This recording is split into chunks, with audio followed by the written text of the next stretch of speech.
Hello, everyone, and welcome to the Hidden Hockey Podcast. Again, my name is Matt Gordon. If you're brand new to the channel and you haven't subscribed before, or you're watching on recording later on, please do me a favor and subscribe to the channel.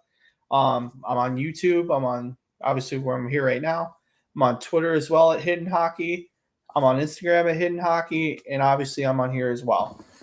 Feel free to leave any comments you want during the live stream tonight. I'll be talking a lot about different breakout prospects that have hit the NHL, those that are going to be in the NHL draft next year, and I might even get into some 2026 NHL draft prospects as well. Really excited to talk more about that. But before I do so, I'm going to talk about a little bit of a story I had today. So I came into, I was coming home from work today, and I live in Michigan, so I grew up in the Southeast Michigan area. And I was driving on my way home from a certain street, and I look over, and there's a guy in a golf cart to the right of me with his dog. Had a vest on, really nice glasses. I was in a pretty wealthy area, and he was crossing the street across the main road going towards the country club. And it turns out who I saw was Steve Yzerman, which I thought was pretty cool. So an interesting little tidbit today. I just happened to see him not even a few hours ago, just rolling around near his home, his area where he lives in Michigan. So very cool to see that happen. And it was just exciting to learn more about, it was just exciting to see him, I should say, not learn about anything. But anyway, without further ado, I'm going to go ahead and get into tonight's topics. So obviously, I'm going to talk about the 2025 NHL draft players that have really caught my attention this year. Go more into guys who have really risen on my board, guys who have fallen on my board, and different NHL drafted prospects who have gone and really impacted in the National Hockey League so far. So first off, I'm going to start with the 2025 NHL draft. I'm going to show you my latest rankings. You can see, or I'm going to load up here. So you can see here my rankings, and I have them colored by tiers. So feel free to leave any comments, on your thoughts on the draft order that I have. Feel free to leave them in the chat below, or if you have any questions on a certain prospect, or you just want to give your opinion on it, feel free to leave them on the side chat below, and I'll get to them when I can. And I'll do a little Q&A probably towards the end of the live stream, just so you guys can talk about it. So number one right now, still far and away, is James Higgins. He's had an interesting start to his draft year. He's already gone and done some pretty big things. Sorry, let me one sec. Let me pull something up here. Apologize, I'm having a technical difficulty here. Okay, here we go. So he's already played a couple games at Boston College. He's averaging a point per game. He's already got 2 assists in 2 games. Very excited to see where he goes from here and the type of game he plays. Another guy who's been hit with the injury bug so far this season is Anton Frundell. He had a big injury that prevented him from attending the Ivan Halenka, but now he's played in Djurgården for he's played on their pro team, and he's been scoreless so far in 3 games. He's going to need some adjustment time. Right now, I still have him firmly at 2, but he's getting some challengers here at 2. The first guy I want to talk about is a guy who not necessarily has been a riser, but a guy who's really impressed me so far this year is Michael Misa. Michael Misa had a really strong Memorial Cup, and he's followed it up with a really strong summer of training. Has gone in and now for the Saginaw Spirit has 11 goals in 7 games already this year for the Saginaw Spirit. He is firmly right now my 3. Really impressive stuff from him. I think he's got the ability to jump up to maybe even be number 2 in this class. Just depends on how his game develops and grows, but he's really been impressive so far in the short time that he's been, not the short time, sorry. He's really impressive so far this season for the Saginaw Spirit. He's been a bona fide leader. He's improved a lot in his defensive game. He's done a lot offensively as well. Just a really talented player, and excited to see where he goes from here. Then we move on to a guy who made news today. Sheridan says to make my font a little bigger. I can do that. Let me zoom it up here. There we go. It's probably better. So then going into the guy who made news today, and Ivan Ryabkin, a big move by the Muskegon Lumberjacks to go and actually acquire Ivan Ryabkin from Russia. He will be in Michigan starting in a couple weeks. Will be able to adjust to North American ice. I'm very curious to see what happens with his development coming over to North America and where he will lead, where he'll ultimately lead here in the draft order. If he's a big draft here in North America, I could see him jumping into maybe even 2 or 3, depending on where, the performance of Misa is. If Misa continues to dominate, I think he'll be in real competition with Ryabkin, and they might fight for that number 2 spot, depending on also what happens with Anton Frendel. Number 5 for me is still Malcolm Spence. Malcolm Spence has had a very good year to start. He's averaging a point per game. And Erie has played really well defensively as well. A goal and 6 assists right now in 6 games. All-around dynamic player. Nothing's really changed about him. Your bread and butter type guy. Very curious to see what he's able to do and what he can do going forward here for the rest of his draft year. Number 6 is a guy who right now is widely considered to be the top threat to battle James Higgins and Porter Martone. Porter to me is a guy who I like his skill set. I think he's got a lot of potential. I don't see him being a challenger yet. There's still some things I need to see in his game. I think his offensive ability is there. I think obviously he's a big guy at 6'3". He brings a great, nose for the net. He's a good playmaker. But I think defensively he leaves a little bit to be desired. There's still some more growth in that in his frame as well. But there's a lot to like. I have him conservatively ranked here at 6. Some people have him as high as 2. His draft year has been really impressive so far. He's come out and been an absolute force in the Ontario Hockey League with 16 points in 7 games. But there is a lot to learn for him still as a player. And I'm very curious to see if he's able to continue this trend. If he can go and put up 120 points in the OHL, he very well likely will run away with the number 2 pick. Might even be, a potential battler for number 1. But right now it seems firmly in James Higgins' hands. Another big kid is Roger McQueen. Has been my biggest riser. I had Roger McQueen closer to like 12 or 13. I moved him up to 7 now on my board. He's been absolutely dominant for the Brandon Wheat Kings. He's 6'5", a late-born 06. He's 6'5", 200 pounds. Looks to be somebody who could grow to be 6'6" and 230. Really good. He's actually a very good skater for that size as well. Looks still like very young. Still has a lot of body development within him as a player, as well as his overall skill set and speed.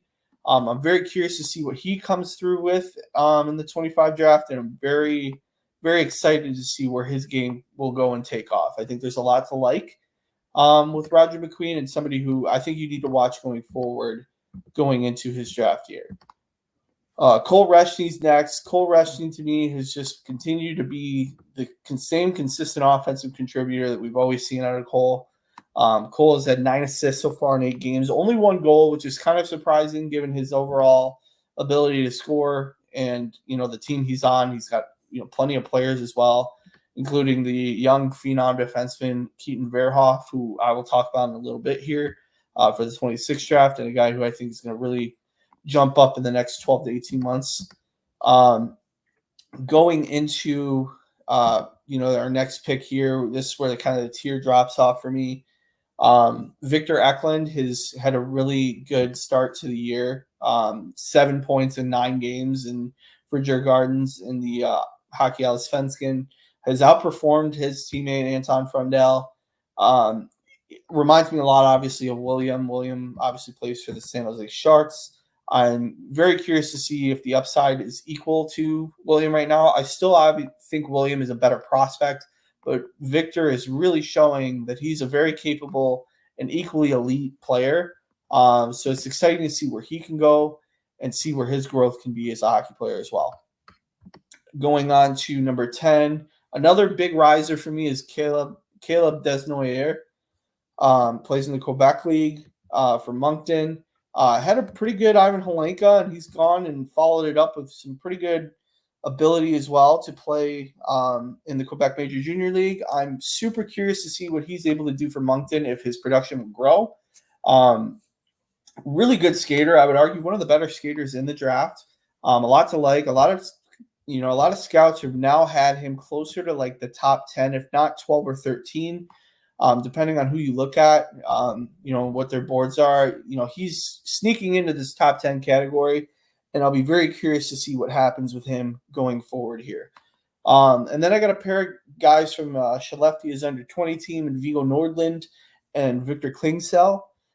Victor Klingsell had a massive Ivan Holenka, leading the tournament in scoring with 14 points in 5 games. So far this year, he's struggled a little bit in getting that production. Same with Vigo, but that team overall has really struggled, which is a very big surprise to me. I think it's a loaded team that just has a ton of talent, a ton of scoring ability, just needs to find that cohesion in the under-20 league in Sweden. But it'll be very curious to track this team going forward. I think there's a lot of guys who have good potential that I could see fitting in. And they just got Luve Heromstam, who is another goalie, one of the top goalie prospects in this year's draft, is now their new starter. So this should be an interesting development as we go forward here. There's potential for these guys. If they continue the production they're at, I could see these two actually even dropping, potentially even out of the first round if they can't continue to produce at the levels that we think, at least that I think they can produce at. I think both of these guys are point per game guys. Guys can really bring, a scoring touch and a great ability, especially Klingsell from a playmaking perspective. Should be really interesting to see their upside and where they go going forward. Very curious to see what happens there. Another kid who I have really super high comparatively to the public scouting community is Arvid Drott. Plays for Djurgårdens at the under-20 level. Is looking like he might find himself some pro time here in the near future as well. Arvid's just, your all-around, offensive player, just finds his opportunities, finds ways to, make his teammates better. He just overall is solid in all 3 zones, and I haven't really caught a bad viewing of him. So far, he's, 12 points in 13 games at the under-20 level. To me, playing a lot of games, doing a lot of different things. Really like the overall upside he's showcasing. Arvid Drott's a guy who I think is going to be a big riser just because of his all-around game. And some have compared him maybe in an unfair light to Brad Marchand just because of his ability to play a tough game but also play very offensively sound hockey as well. Should be interesting to see where he goes going forward here. A guy who's dropped a little bit for me but is a guy who's equally interesting to watch out and look out for is Emil Guite for the Quebec Major Junior Hockey League for Chicoutimi. Emil Guite has really had a good Ivan Holenka as well, averaged over a point per game. But really the production hasn't come through for whatever reason this season so far. He's, 5 points in 8 games. Okay production, but for a guy like him who was a rookie of the year last year, he should be at like an 80 to 90 point pace. The fact that he's closer to a 60 point pace makes me wonder if there's limited offensive upside there. He's a bigger guy too. He's 6'1". He's not a lightweight. He's sitting at 190 pounds. He's got a pro-ready frame. He's just got to find the production. But once he finds production, he's going to shoot back up on my board. I firmly believe there's a top 10 talent there with him. At 15, LJ Mooney, playing for the U.S. National Development Program. This is a kid on talent alone. I have to have this kid in the top 15. I think he's just way too good to not be featured in the high end of this draft. He's 5'6" and 150 pounds. Yes, he's super small, but so is Johnny Gaudreau. Rest in peace to Johnny. But he was the same type of player that LJ Mooney was, and people really regretted not picking him in the first round. He definitely went in the 4th or 5th. And all because of size concerns. But LJ Mooney is a guy who's a game-breaking talent, a guy who can play-make with the best of them. I'm very curious to see where he goes here. He's had a bit of a slower start. You're expecting him to be closer to a point per game at his frame to really get up here in the high, the high marker realm. He's ranking on a lot of scouts on the edge of the first and second round right now. I'm very bullish on him. I have him closer to my top 15 because I believe in his talent. I believe in his ability, and he's going to have the production here sooner rather than later. Ben Cavan is another guy at 16 who I'm very excited to talk about. I've gotten some viewings of him, but he's gone and he's had a really good year to start in the USHL. Only 5 games so far, but he's got 6 points. This is a guy who just finds his opportunities to get offensively engaged in the USHL, which is really hard to do, especially in your draft year. Averaging a point per game, at least to start the year, is really impressive. You would expect some fallback, but if he's a truly elite talent and a guy who should sit in the first round, I'm expecting Ben Command to get anywhere from 50 to 60 points this year with some, extra playing time on the power play, get some time on the penalty kill. This is a really good all-around player. And I think he's very underrated in the overall scouting community, and is probably ranked lower than he should be in a lot of people's lists. And then, a few more that I'm going to highlight here. I'm going to go into about the top 20, but I'll stop from here. Jacob Wozniak is a guy who he had an up and down Ivan Holinka tournament. He's a dual national, Swedish and Australian. A guy with a really good shot. I think there's a lot to learn for him offensively in terms of where he needs to be. He's obviously able to be a scoring threat with his great shot. I think there's times where he's a little too selfish with the puck. That's why at the under 20 level, I think he is not doing as much as he could be doing based on his overall gifts and talents that he has. But there's a lot to like there with Wozniak. I think there's some more scoring opportunities that he's missing because he's not looking in the directions of offense in which he should. I think he's too focused on making the skilled shot as opposed to finding the opportunities when they arise. But there's, some boomer bust potential. I think to me, he is the biggest, maybe the most polarizing prospect in terms of his overall skill to production ratio. Number 18 to me, the first defenseman who I think, depending on how his year goes, he might jump into the top 15 or 10 is Jackson Smith. I love this kid's skating ability. This kid is a plus skater. 6'4", about 200 pounds, plays in the Western League in Tri-City. He's been an absolute beast in the top four for them. Really come out this year and proven why everybody likes this kid's game, likes his ability. There's some physicality there with him as well. He's not afraid to be, physical on the boards. He's not afraid to defend you off pucks. This is a kid who I think has got a jack of all trades type skill. And, to me, I think he is right now my number one defenseman in this draft.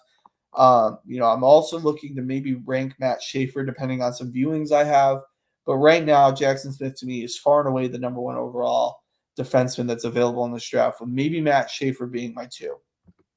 But I need some additional viewings on him. I've caught him in some glances, but, not as much as I've caught Spence and Erie.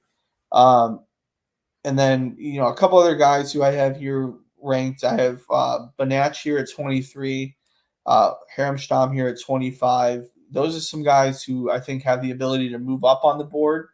And then obviously, we had a couple of different prospects from different countries. My top non-traditional hockey prospect right now is Michael Eriksson, the Norwegian, playing in Färjestad's under 20 program. This is a kid who's averaging closer to a point per game. He's doing a lot of great things for Färjestad. Right now, obviously, I have him aggressively ranked at 20. I liken him. I think he's a better prospect than Brandon Nygaard. I think there's a lot of skill, a lot of potential with him, and growth in his game. I think he's more offensively gifted. He kind of reminds me more of a Jake Gensel type player. Offensive skill through the charts. I think he's a guy who, because he came from Norway's under 20 program, played a little bit last year, went back to Norway, and then came back with a little bit more confidence in Sweden. I think there's a lot of growth for him still in his game. I think he's a guy who, because of this, I've ranked him higher, and we'll be very curious to see what else happens here going forward. But he's one of the really good sleeper picks that I really have a lot of time for when you talk about really high-end, non-traditional hockey prospects. And then we're going to go on here. I'm going to switch screens here, and I'm going to go to the 2026 draft. So I'm going to go in here and talk a little bit about, I'm going to probably get into like the top 5 or so prospects here. Then I'll open it up for Q&A, and I'll talk a little bit more about some NHL prospects or guys near the NHL that I'd like to discuss tonight.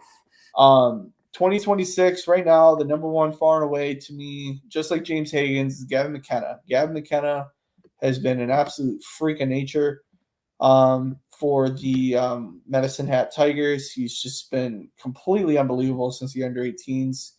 Obviously he's coming this year. He's got 13 points in 8 games in the Western Hockey League, 11 assists through 8 games so far. Still looking to get more scoring touch, but this is a kid with a really good shot.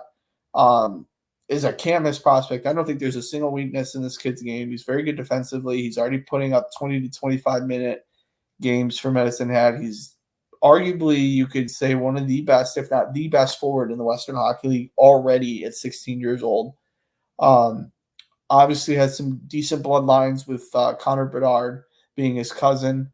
There's a lot to like with this kid. I have all the time in the world to talk about him. I probably will put out a highlight reel of him within the coming months once I start getting more into the 2026 draft and getting more into some highlight reels for them. But obviously I want to feature more of the 2025 draft and then get more into these closer to like December probably. Vigo Bjork is still my number 2 right now for this 2026 draft. He's gone and he's done some really impressive things as well. 17 points in 13 games for the under 20 program in Djurgårdens as well. Obviously being able to play with the likes of Arvid Drott and Anton Frundell, and he might even get some time with Victor Eklund as well. There's a lot of really good high-end prospects you can learn from. To me, he's the cream of the crop out of the 4 really good prospects out of Djurgårdens. I think he's got more upside than even Anton Frundell does. It just depends on what his game comes out to be, his overall approach to the game. Is his shot still going to improve and be better? He obviously came in, he had 98 points in the under 18 level and really was a super dominant player at that level. He's come in and he's played really well at the under 20s as well. It should be very interesting to see what he does from here. The biggest riser, I would say, out of this draft class so far is Ethan Belchetz. Playing for Windsor in the Ontario Hockey League, he had a huge game. I believe it was a 4-goal game last week, which is unheard of for a 16-year-old. Pretty impressive to be doing what Ethan Belchetz has been doing. I think he has the potential to be anywhere. He could be a second overall pick in this. I think he's got the ability to challenge Gavin McKenna based on his overall upside, the growth in his game. Ethan Belchetz is 6'6" and about 230 pounds. He's just a freak of nature. But he also has a great skating ability. He's got a good shot. He's really, really physical. I'm very excited to get some viewings on him. I haven't really caught any Windsor games in recent memory, but I would love to get a viewing of him at some point in time. I think he's a really talented player and a guy who I would say is actually probably the closest I've ever seen to an Eric Lindros type prospect. I think he's of that ilk and that skill. There's a lot of potential with him, and I think there's a lot to like here with Ethan Belchetz. My number 4 is Elton Hermansson. Vigo Bjork, along with Elton Hermansson, both of them have the opportunity to play at the World Hockey Challenge, the Under-17 World Hockey Challenge for Sweden. Both have been named to the preliminary roster. That's a huge international tournament for those two. I think they both are going to take that opportunity and really run with it, lead Sweden to a medal potentially with those two at the helm. I really like their overall game. Hermansson, I think, is more well-rounded than Vigo Bjork so far.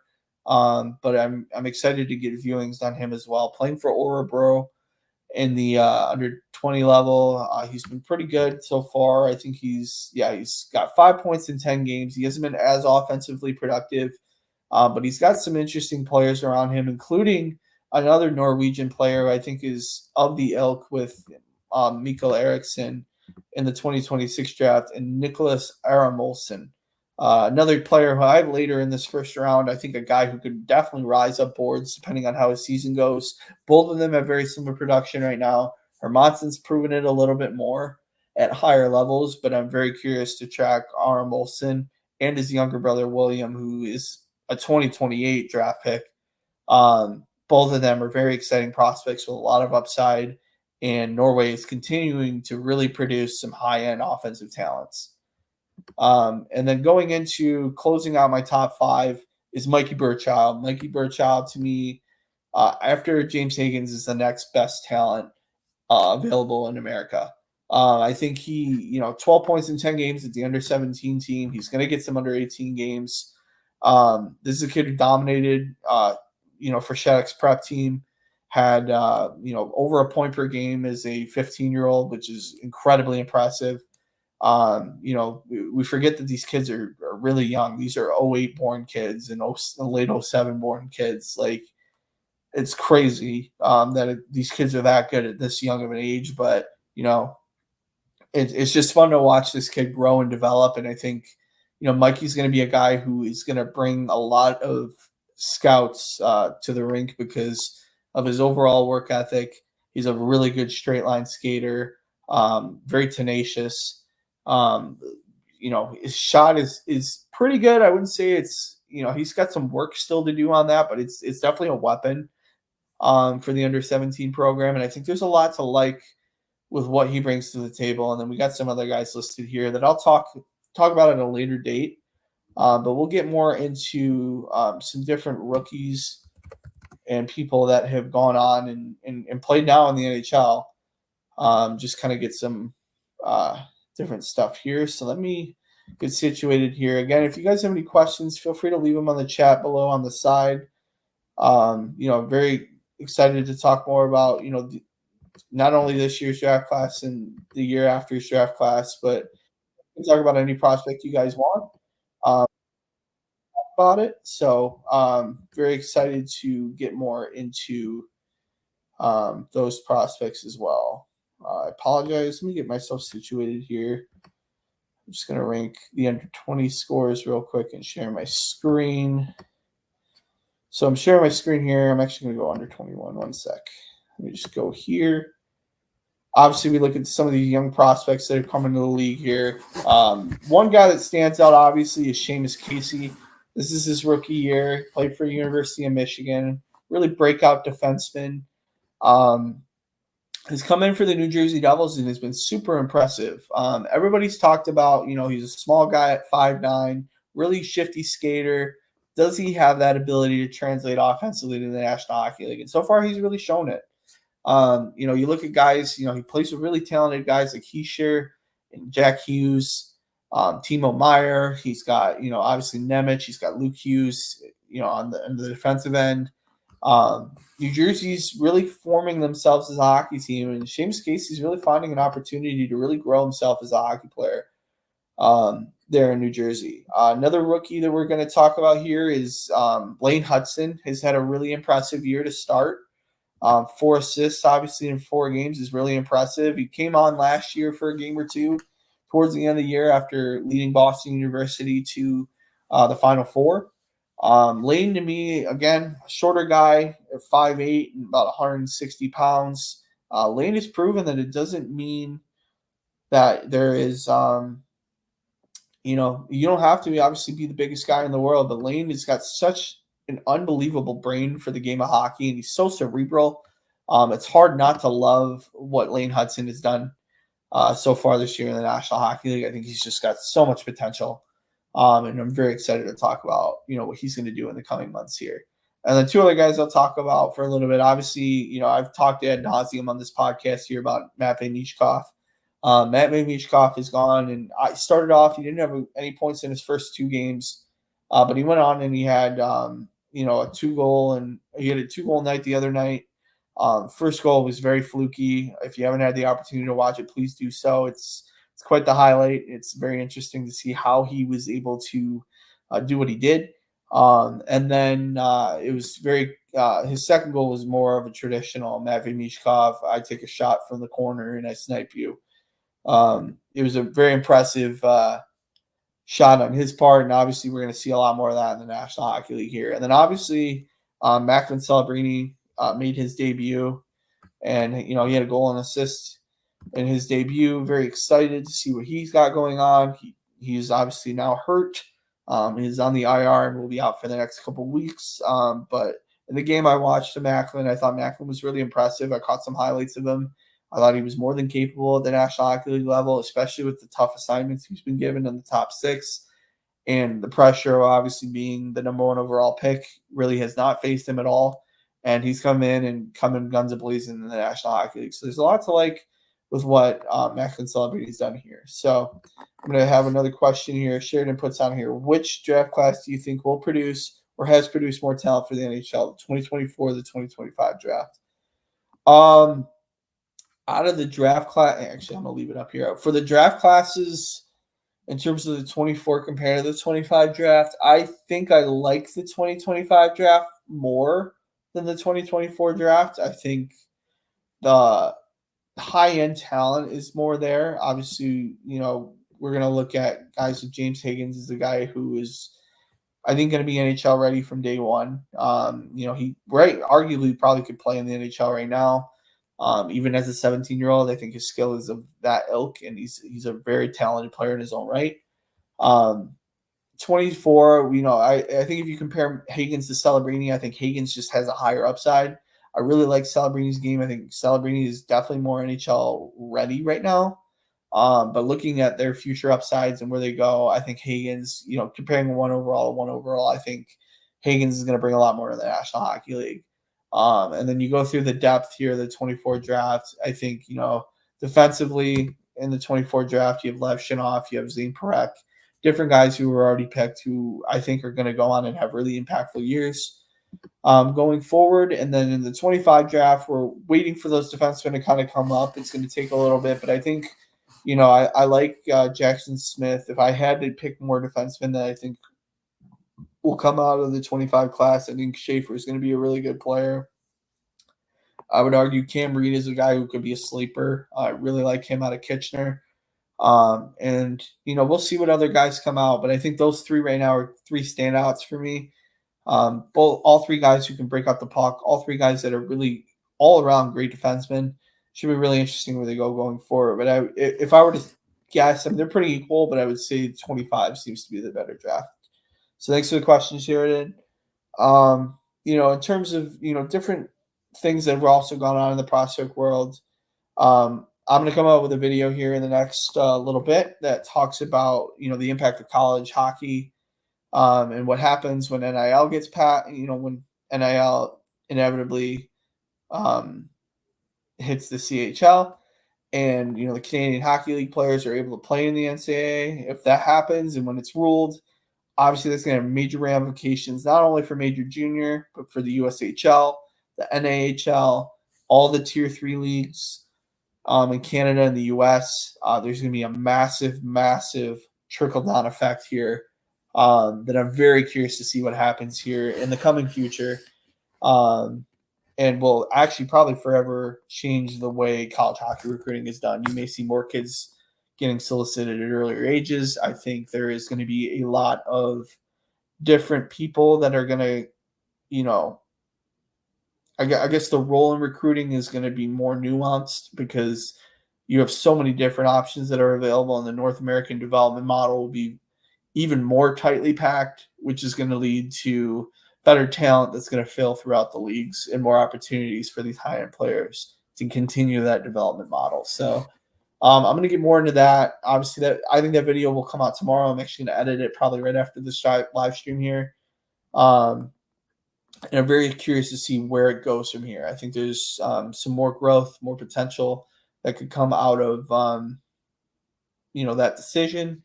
But it's going to depend on whatever happens out of those situations, for college hockey as well as for the CHL. Both are going to be majorly impacted. They've already admitted as much.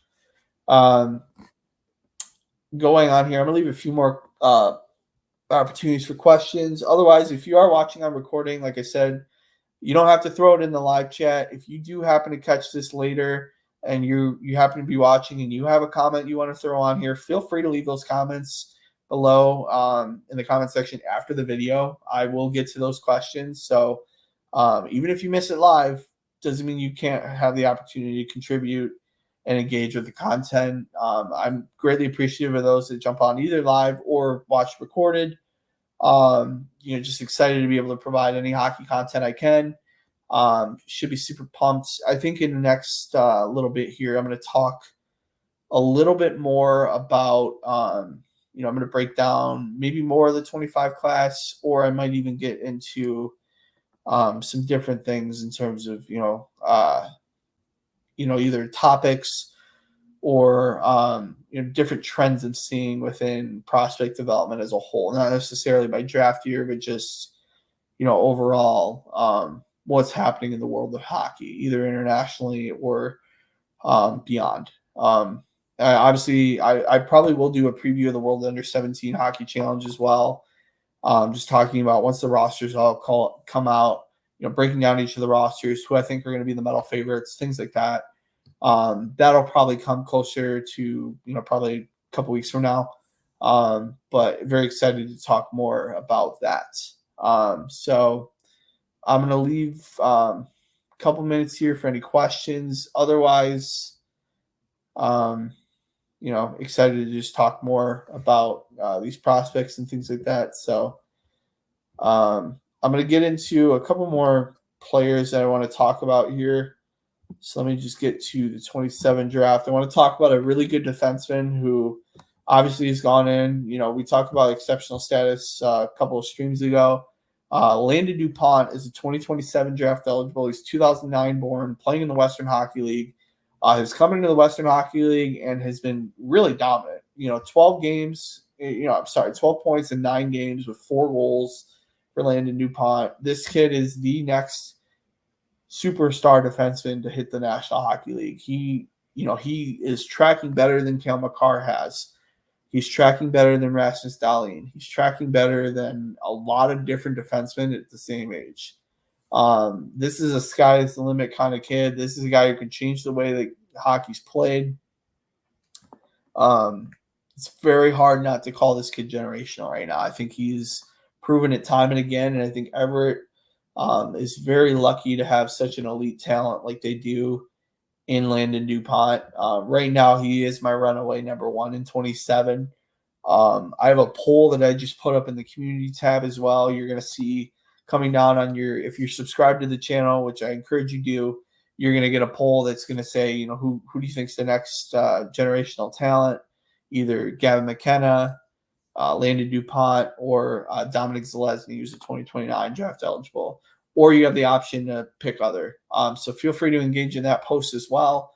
I'll talk more about that stuff. And I'm excited just to learn feedback from you guys as well. Even if it's not related to the content I'm posting right now, please leave feedback on different posts, different videos you'd want me to do. I'm going to do more highlight videos for the draft. I'm going to do more like topic, almost video essay style videos as well. That's my plan.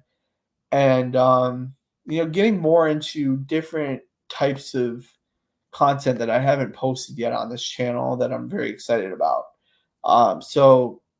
Without that being said, I think I'm going to jump off here. There's no other questions, at least for right now. If you do have one, please leave it in the comment section below. I'd be happy to get to it. Excited to engage with more people on here. And if you're watching this and you haven't subscribed yet, shame on you. You should. Trying to grow this following. I'm trying to get up to at least 200 subscribers before the end of the year. Ideally, would even be more, would be great. So if you know a hockey fan that is looking for more draft coverage, looking for somebody with expert knowledge and the ability to engage with, somebody who's just as crazy about hockey as I am, please subscribe to the channel. Please allow your friends to know. And I'm very excited to talk more about hockey with each and every one of you. So without further ado, I'm gonna log off now. Thanks for watching. Please subscribe. Appreciate you all. Thanks.